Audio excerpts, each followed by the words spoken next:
Hey, everyone. Well, thank you for tuning in to the Missing Piece podcast. Hey, I'm Cruz, and this is Jared. And hey, we've really been enjoying sharing about Jared's book and Jared's journey on sharing this story, and more than this story, sharing this perspective on peace. You know, and so we really hope you've been enjoying it as well. Thank you so much for tuning in. You know, our heart with this content, Jared, is that everyone who tunes in, everyone who buys your book is able to discover what they've been missing, which is peace, right? And bring it into their day-to-day living, right? And hey, man, I just want to say thank you so much for how honest you've been in this whole experience, not just a podcast, man, but as I've read through your book, it's really, really neat to see how you've positioned yourself as the author. You know, a lot of authors will come across and be like, hey, you know, I'm the subject matter expert here, right? Like, I have everything you need to know about this. Right.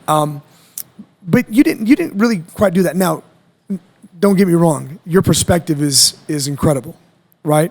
But it's so cool to me, and it's so refreshing to hear how vulnerable you've been in sharing how you gained this experience and how you gained this revelation of peace. And, you know, we're going to take a little bit of time to really dig into that experience a little bit in this episode, you know. And so, you know, we all face disappointment, right? Every single one of us. We've all had disappointment moments in our lives. We all live with regrets, with their would've, should've, could'ves. Right. We've all had people who should have been there, but they weren't. We all had great expectations that didn't pan out for us. Right. You know, the truth is we all face regret and disappointment.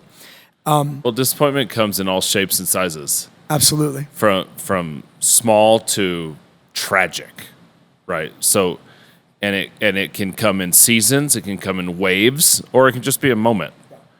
And I feel like it's so important to take an entire episode on this topic, because disappointment is truly one of the common denominators that we all have.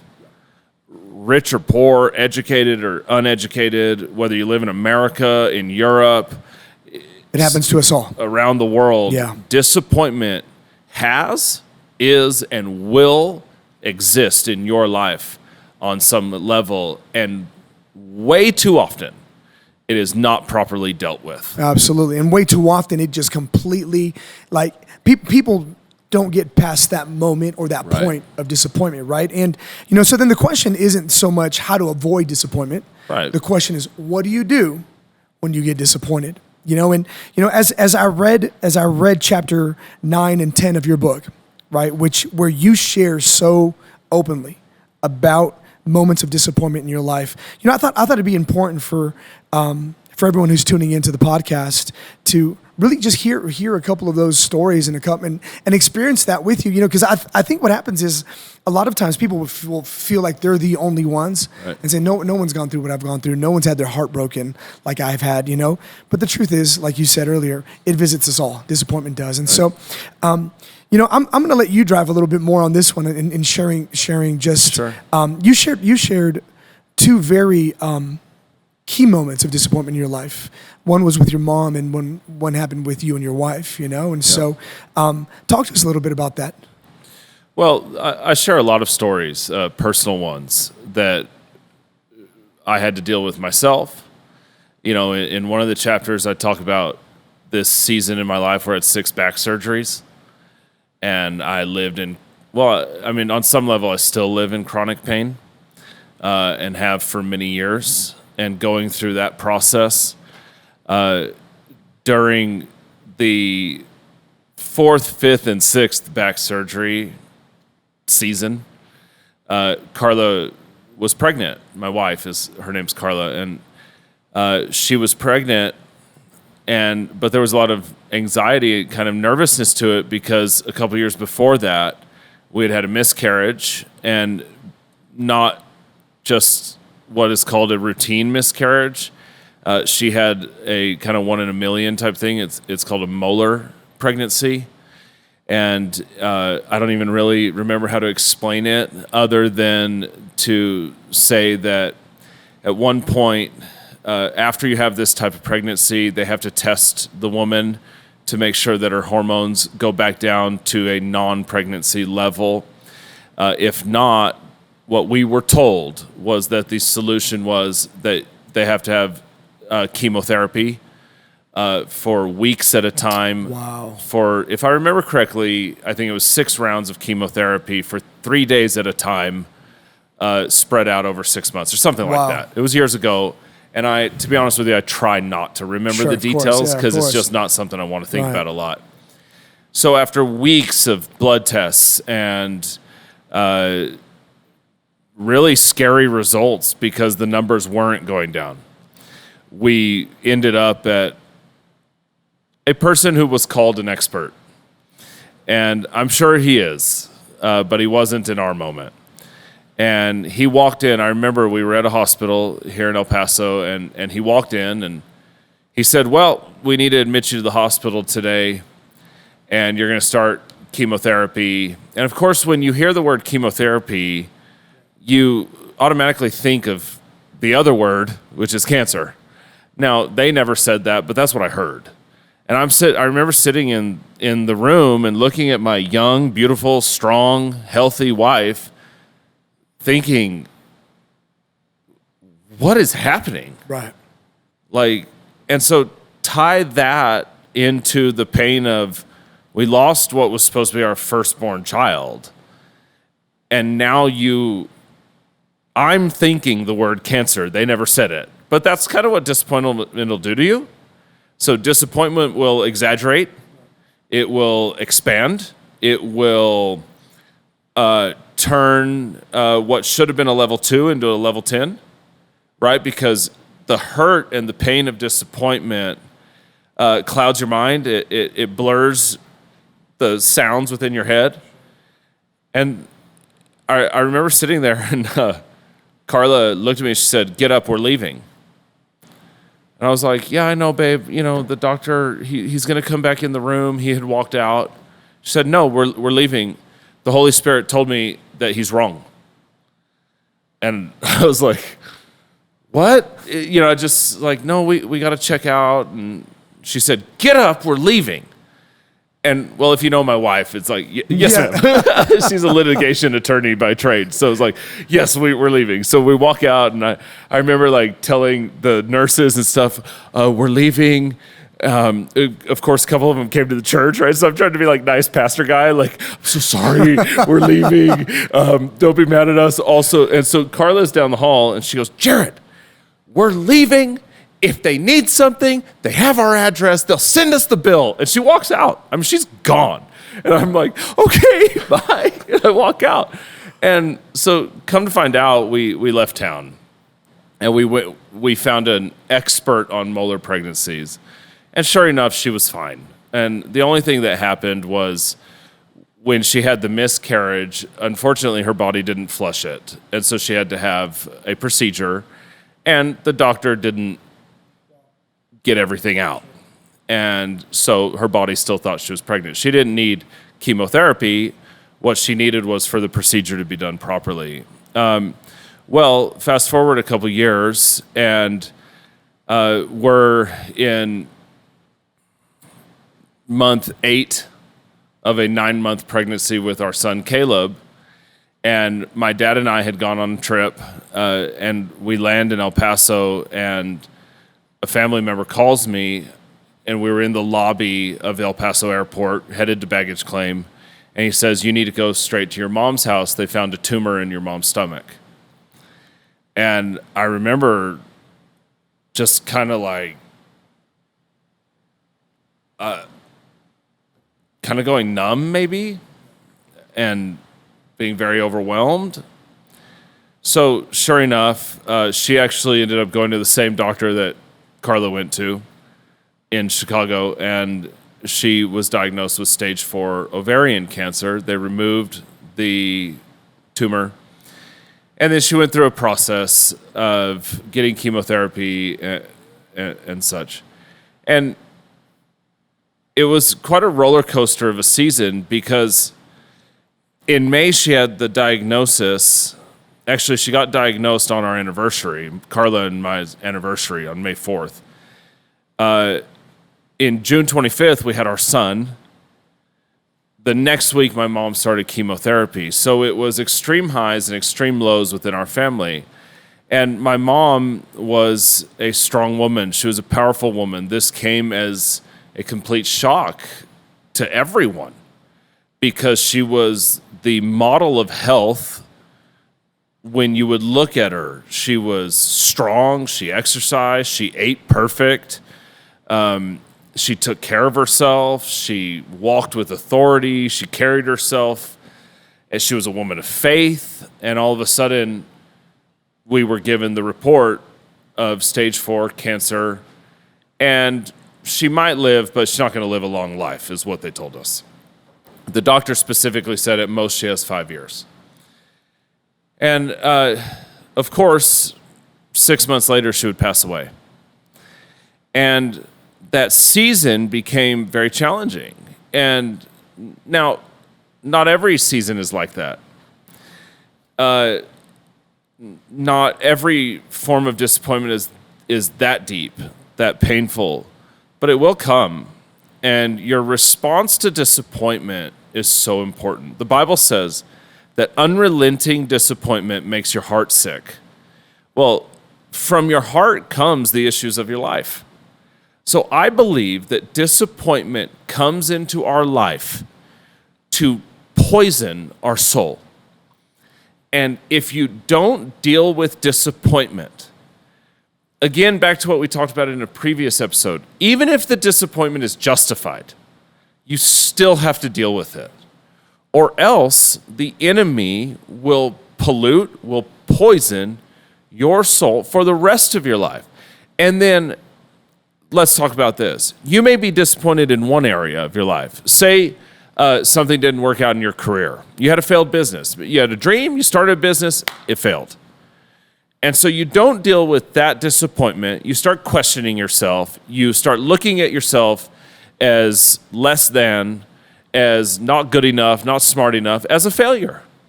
So that starts to bleed into your new job. And so instead of applying for a promotion that you've earned, you talk yourself out of applying for it. Right? Or you talk yourself out of even working hard and going above and beyond, which would qualify you for a raise at the end of the year, a higher level evaluation, or where your boss thinks of promoting you, whether you applied for it or not, right? Because of the disappointment of what happened over here. Maybe someone disappointed you in a relationship, a friend, a colleague, and they lied about you. They turned against you.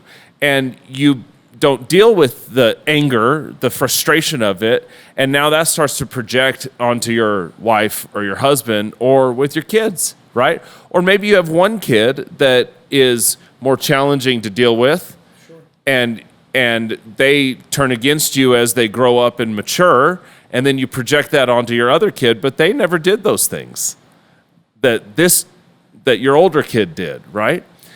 So again, we've got to face disappointment because it will come.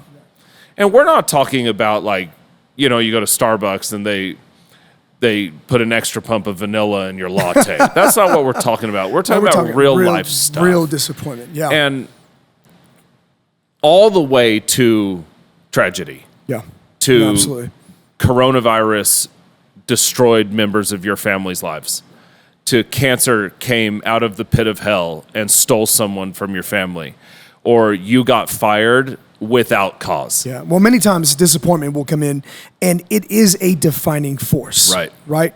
Now, the good news is that even in the face of disappointment, that defining force still lives inside of you. Right. How you respond to it, how you face it, how you react. When we come back, we're going to spend some time in chapter 10, which is how to turn disappointment into a victory. Victory. I can't wait to talk about the victory, even in the disappointment with you, Jared.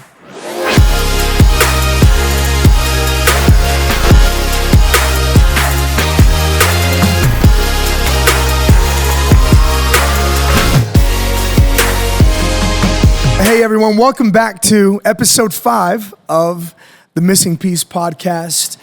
Jared, you were sharing so openly, man, so honestly about some tough experiences and some tough moments of disappointment. And, in all of that, the good news is that it can turn around. Right. That's a good news. And it's not just theory, it's your life experience. That's your story. That's your, what we say in church world, right? That's my testimony. A testimony, right. You know, and that's where I want us to really lean into right now. You know, you quoted Proverbs 13 in the first half of the episode, which was unrelenting disappointment can make your heart sick. It'll leave you heart sick, but a sudden good turnaround becomes life for you, right? It becomes new life. It becomes a fresh start. In the moments of disappointment, of deep disappointment for you, what turned it around for you? Well, I think there's a few things. Number one is you have to understand where disappointment comes from, and you have to know to respond to it. So disappointment is not from God. God appoints, he does not disappoint. Disappointment comes from humanity and from the devil. Can we pause? Let me stop you there. I think that's a really important thing for people to understand, that the disappointment, the issue, the illness, the tragedy, God didn't do that to you. He didn't send it to you. He's not trying to teach you a lesson. It's a big deal, right? We gotta understand God is that. good, and he does good. Yeah. And God is only good, not some of the time, but all of the time. Satan is bad. He does bad. He is bad, not some of the time. All the time. All the time. Yeah. In the middle of the two is humanity. And God said in Deuteronomy, you quoted it in episode 4, is that I've set before you life and death. So what he's saying is you have free will to choose your life. And you choose good or bad. And so in between the good of God and the bad of the enemy is humanity making decisions. Wow. And I believe that, first of all, the understanding that God does not disappoint, that the enemy disappoints, and sometimes us as humans disappoint, says this, that every time your life comes to a moment or a season of disappointment, it is at a crossroad. So in a crossroad, if you're in a car taking a road trip, and you're on one lane, you're on one road, and then it splits. And depending on where you navigate your vehicle, you're going to end up in two totally different places, right? So disappointment is like that crossroad. And in that moment of disappointment, the enemy wants to make your heart sick. He wants to damage you. He wants to keep you broken. He wants to depress you. He wants to oppress you. He wants to put you into a season and life of loss and pain and hurt.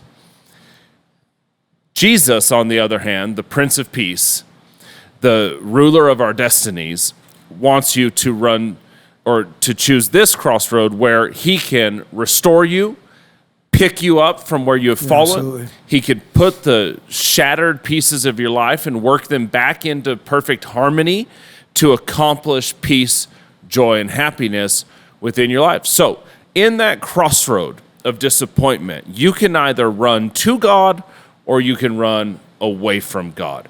And that's really the key. And as great of pain or challenge that comes into your life, I tell people all the time, no matter what you do, no matter what you feel, no matter what the circumstance is, whatever you do, don't run away from God. Right. When you don't want to pray, make yourself pray. When you don't want to be at church, get yourself to church. Right. When you don't want to worship, make yourself worship. Even when you don't know what to worship, when you don't know what to pray, and when you feel like you have no business being in church, make yourself do it anyway. Because if you run to God, he can give you that sudden new opportunity, that new breakthrough, Absolutely. That freedom, that healing. Absolutely. And his power and presence can be in your life, but you've got to run to God. There was a time period when my mom was sick, and I mean, it just went from bad to worse. Every week, every appointment, every email, every call from the doctor, every moment with the nurse, it was just bad to worse. And so she got diagnosed in May. She had surgery that month, started chemotherapy and all that.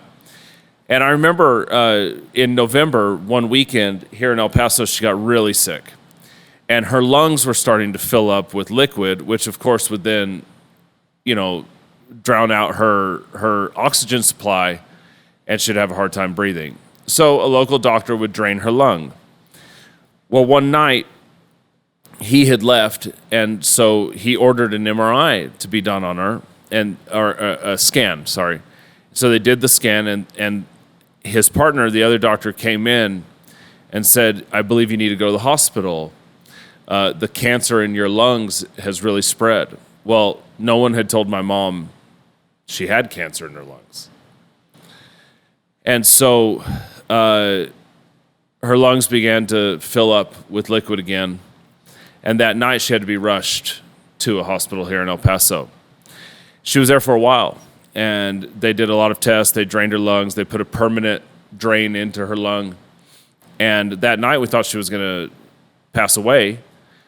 I think she actually had a panic attack in it. I don't know that. We've never talked about it, but her heart started racing. And I just think that maybe she had this moment of reality. I don't know. And they didn't think she was going to make it that night. The doctor actually told my dad, I'm not sure her heart is going to survive this. And I remember her looking at me in the ER, and she whispered, or she mouthed, I love you. Sorry.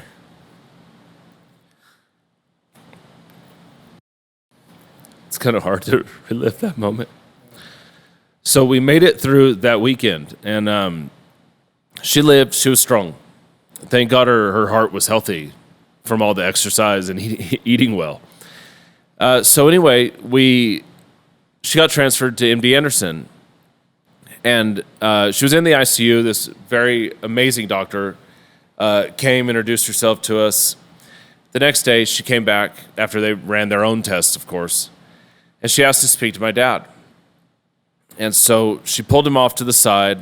Me being me, I stepped out to where I couldn't be seen, but I could hear her. And this was in November, and so the doctor told my dad, look, I'm going to do everything I can, but this will be her last Christmas. So I didn't tell anybody that I heard what the doctor said. I figured that was up to my dad. This was his wife. Yes, it's my mom, but this is his wife. And he could share that with the rest of the family at his discretion. And I just kept it.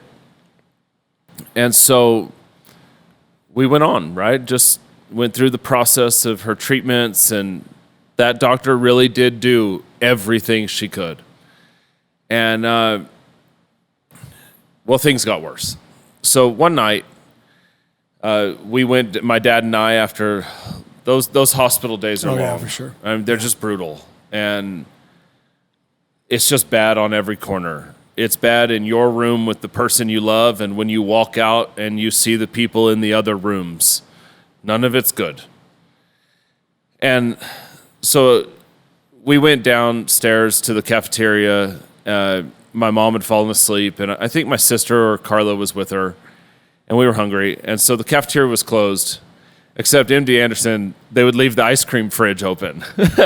Thank God, right? Because after a long, horrible day, there's nothing like a little ice cream. And so they had a fridge of Ben and Jerry's, and so we each got some ice cream, and we went and sat down, and we were the only people in the room. And we sat there, and my dad got up, I think, to go get a napkin or something. And I remember hearing within my spirit the Lord speaking to me, and he said, Jared, don't lose your faith. Now, in the moment, Cruz, I thought that he was talking about my mom. And so my response was, okay, well, I believe you can heal her. I do, okay. So I remember saying in my head, I just said, as long as she has breath, I'll have faith. And that was it. So, of course, a few weeks later, she died. And we went through the memorial service and, helping with the church and our team and all of that. And a couple months later, I remembered that statement. And to tell you the truth, I kind of got angry because I thought that the Lord was talking to me about my mom. And so after a few days of anger that didn't matter, because being angry at the Lord doesn't do anything. He's God and we're not. I finally said, okay, well then, if you believe that was the Lord that told you that, what's that supposed to mean? And what I realized was, when the Lord told me, do not lose your faith, he knew that 3 weeks later, my mom would be in heaven. He knew that. He knew the moment her heart would stop beating and her body would stop functioning here on earth, and her spirit would go into her eternal promise in heaven. So there had to be meaning beyond that. The meaning was, Jared, don't lose your faith for your life.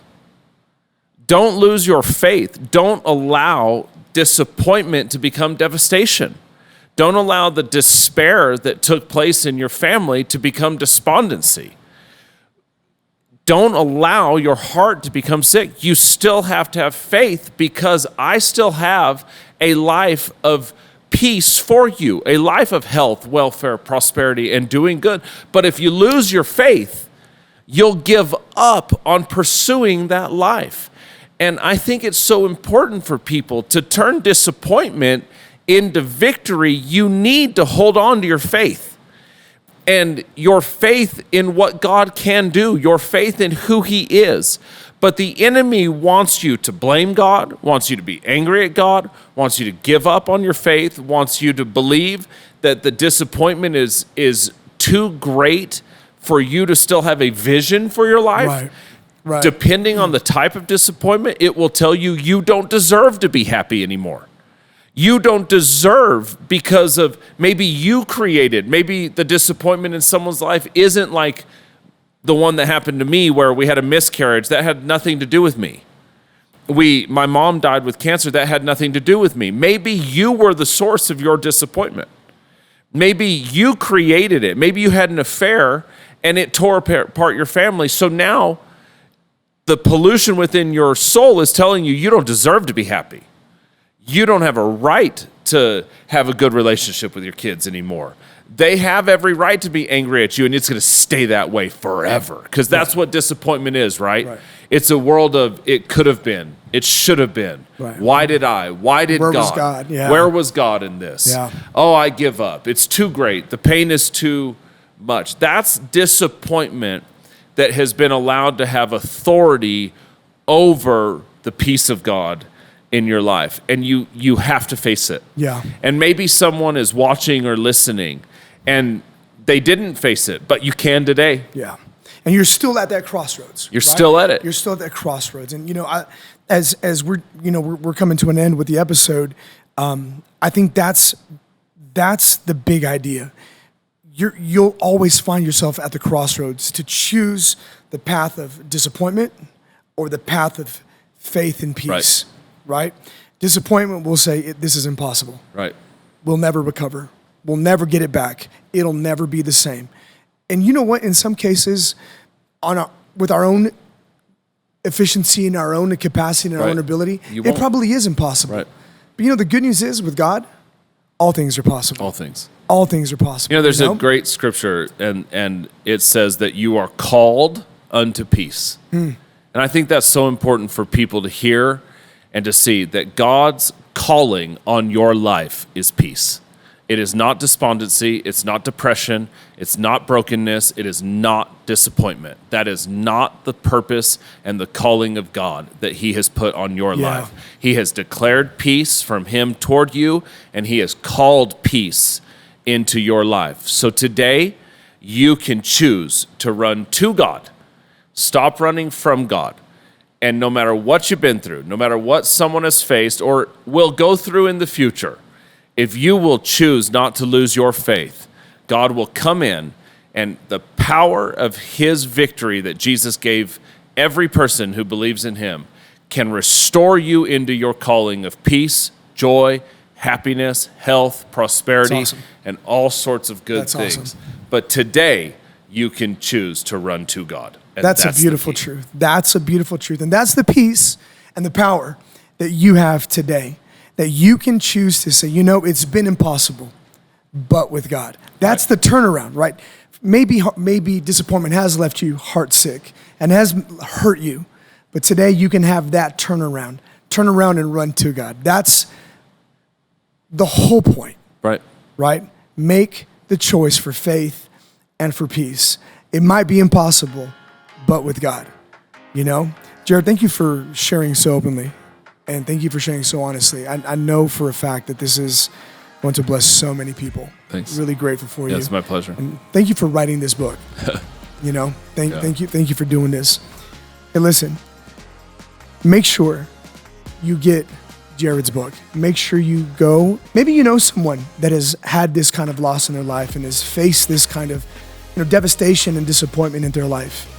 This is going to bless them right now. So you can do that by going to jaredneiman.com/themissingpiece and following Jared at Jared Neiman on all his social platforms. The Missing Piece. Man, peace is a game changer, huh? Yeah, it is. Thank you so much for tuning in. Can't wait to see you next time.